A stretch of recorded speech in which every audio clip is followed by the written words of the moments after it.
All right. So I'm trying something different, y'all. My whole life, I've wanted to read Confessions of a Video Vixen by Corinne Stephens. Never got the chance, obviously. Came out when I was a kid, so I never really got the chance to read it. Now, I have a copy. And I think I want to try to read it.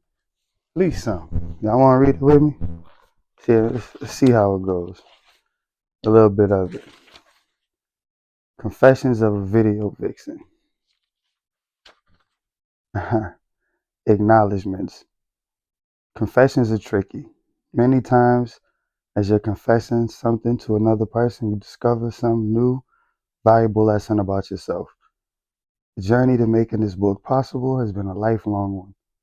I've been blessed with people who believed in me. One or two have been with me from the very beginning. Others have joined me only recently. I have to thank, before all, God.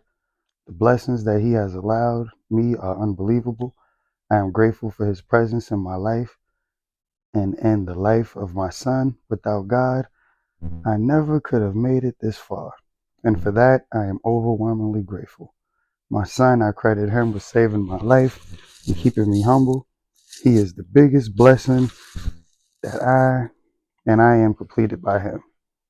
There aren't enough words to thank him, and I am nothing without him. One day he will read this, and all I want my son to know is that everything I've done, ultimately I've done for him. We made it, man. There are no words to express the way I feel about my grandmother. Yada yada yada. Iced tea. Da, da, da, da, da. Fuck that. All right. Now it begins. Introduction. No shame in my game. Like so many young girls, I grew up wanting to be famous. I used to watch television and dream about the Beverly Hills lifestyle seen in all of my favorite films. I wanted to live below that Hollywood sign and drive down Sunset Boulevard and over Mulholland Drive. Okay. And over Mulholland, driving a Mercedes Benz while wearing a designer scarf and huge black sunglasses. Okay, then, so she wanted to be Melissa Ford. I wanted to be known by the rich and famous to be seen lunching with the in crowd. I wanted to live where they lived and do what they do. I wanted to belong. Girl, me too. I reached most of my goals, but I didn't do it in a conventional way. I did it using the oldest trick in the book, sex. I am not proud of that. Oh, I am not proud of what I did. And there are certain things that I would do over if I could, but I made the best out of it. I made the best out of what I started with: an abusive mother and an absent father. I didn't write this book to excuse my past. I sat down to write this book because I think my story can serve as a warning to anyone aspiring to the kind of life I've led. And there are plenty of young people trying to do just that. When young girls once aspired to be models and ballerinas, they now aspire to be hip hop video girls. The next hot girl in the hottest artist video. Having lived that life, I can say it's not everything it's cracked up to be. My hips have swayed and popped on MTV while I danced on tabletops and poolsides in some of your favorite videos. I've had sex with some of the most delicious and insatiable men in the world. Heads of music labels, NBA stars, and Hollywood A-list. To say nothing of the emperors of hip hop. But there's an underside.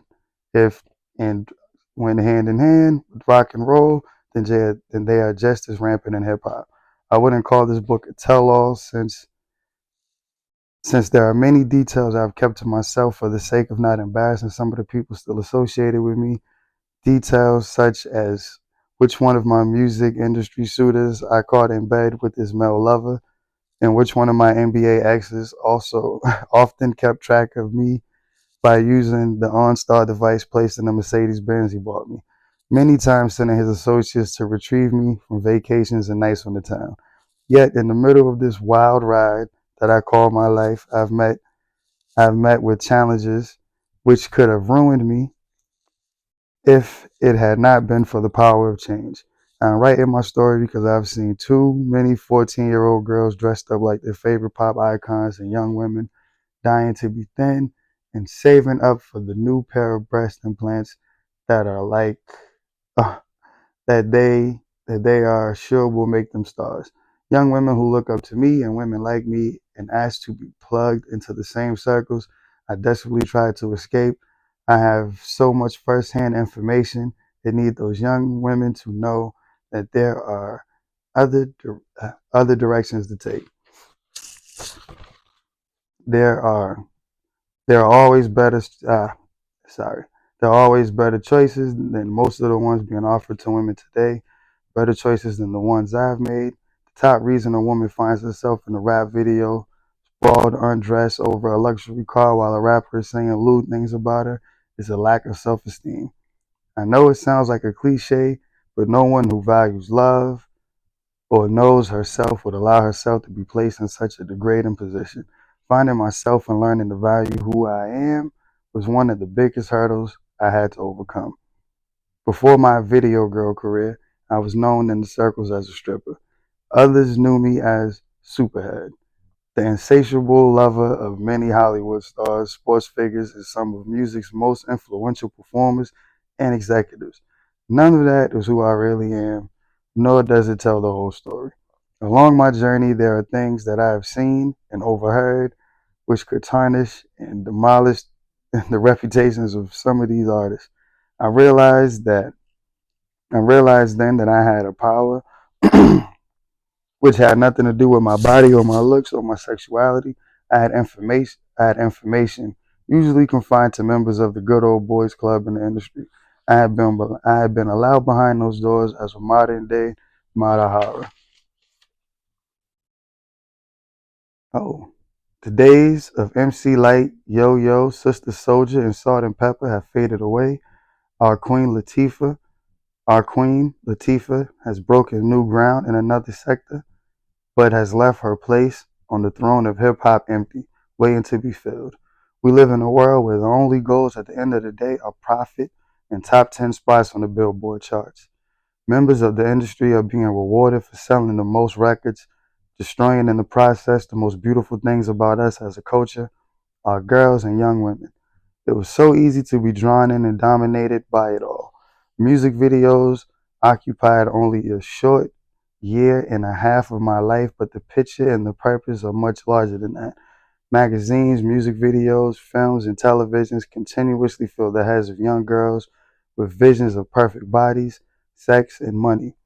Parents are often either absent or uneducated or both, rendering them largely unaware on what's going on right in their very own living rooms. That little girl whose head was filled with those deceptive visions of wealth and fame is me, all grown up and ready to tell what I know. Man, now that is how you start a book. Damn. Alright.